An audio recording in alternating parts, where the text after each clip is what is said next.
Chicken కడాయి recipe.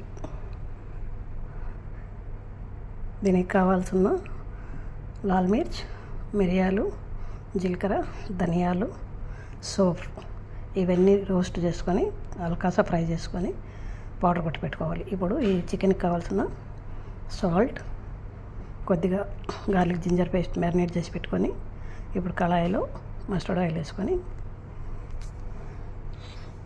2 table spoon mustard oil, మనం సన్నగా స్క్వేర్గా cut చేసుకున్న ఆనియన్ను ఒక 2 నిమిషాలు వేడి చేసుకోవాలి. ఎక్కువ సాఫ్ట్ అవ్వనీయకూడదు, టేస్ట్ బాగుండదు. అలాగే క్యాప్సికమ్ కూడా ఇలాగే 2 నిమిషాలు వీటి కూడా కొంచెం ఫ్రై చేసుకోవాలి. ఎక్కువ ఉడకనీయకూడదు, వీటి కొంచెం కచ్చిగానే ఉండాలి, క్రంచీగా ఉంటాయి. ఇప్పుడు దీనికి కొద్దిగా జీలకర్ర వేసుకొని మనం సన్నగా కట్ చేసుకుని ఆనియన్ వేసుకోవాలి.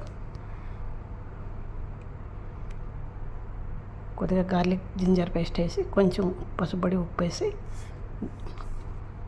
బ్రౌన్ కలర్ వచ్చిన ఫ్రై చేసుకోవాలి. ఇప్పుడు చికెన్ వేసుకొని 2-3 నిమిషాలు కలబెట్టుకొని దీనికి కావాల్సిన మసాలా ధనియా పౌడర్ 1/2 టీ స్పూన్, లాల్ మిర్చి powder 1/2 teaspoon, 1/2 teaspoon పసుపు పొడి ఇవి వేసుకొని మనం మిక్సీ కొట్టుకుని ఈ పౌడర్ మసాలా పౌడర్ కూడా వేసుకోవాలి.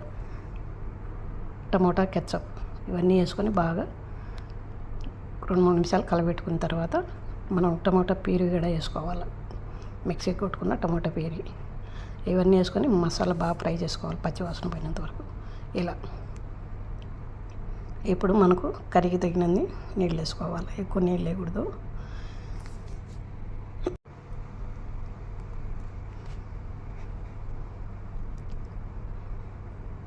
ఇప్పుడు మూత పెట్టి బాగా చికెన్ ఉడకనిచ్చుకోవాలి, బాగా చికెన్ కుక్ అవ్వాలి. ఆ తర్వాత మనం ఫ్రై చేసి పెట్టుకున్న ఈ క్యాప్సికమ్, ఆనియన్ కూడా వేసుకోవాలి. ఇలా ఆయిల్ పైలు తేలినంత వరకు కుక్ అయింది బాగా. ఇవి చాలాసేపు ఉడకనివ్వకూడదు, మనం క్యాప్సికమ్, ఆనియన్ వేసినాం కదా, సాఫ్ట్ అవ్వనివ్వకూడదు, దాని టేస్ట్ బాగుండదు. మళ్ళీ కొంచెం క్రంచీగానే ఉండాలి ఆనియన్, క్యాప్సికమ్. ఇప్పుడు కస్తూరి మెంతి వేసుకున్నామంటే మనకు టేస్ట్ బాగుంటుంది.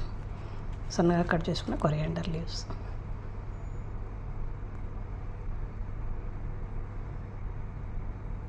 చపాతీలే చాలా టేస్ట్ బాగుంటుంది. సేమ్ రెస్టారెంట్ స్టైల్లో ఉన్నట్టు మంచి వాసన. కస్తూరి మెంతి చేసుకున్నామంటే చాలా మంచి వాసన వస్తుంది. ఇప్పుడు